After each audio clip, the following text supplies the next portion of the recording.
In Mark chapter 9. Then one of the crowd answered and said, Teacher, I brought you my son, who has a mute spirit, and wherever it seizes him, it throws him down, he foams at the mouth, gnashes his teeth, and becomes rigid. So I spoke to your disciples that they should cast it out, but they could not. He answered him and said, O faithless generation, how long shall I be with you? How long shall I bear with you? Bring him to me. Then they brought him to Jesus.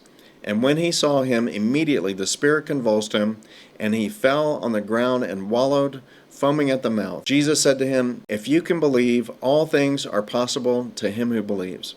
Immediately the father of the child cried out and said with tears, Lord, I believe. Help my unbelief. When Jesus saw that the people came running together, he rebuked the unclean spirit, saying to it, Deaf and dumb spirit, I command you out of him, and enter him no more. Then the spirit cried out, convulsed him greatly, and came out of him. He became as one dead, so that many said, He is dead. But Jesus took him by the hand and lifted him up, and he arose. So we can see Satan has different tactics that he's putting into practice in this situation. So first of all, he's putting on a show. So he's putting on a show for the purpose of producing doubt. So when somebody's having an epileptic seizure, as it's describing here, there were seizures, there was foaming at the mouth, there was wallowing around on the ground, there was becoming rigid as though being dead or something like that.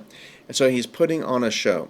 And so how do we know he's doing this to produce doubt? Well, because what we see is, and when the evil spirit saw Jesus, immediately the spirit convulsed him, and he fell on the ground and wallowed, foaming at the mouth.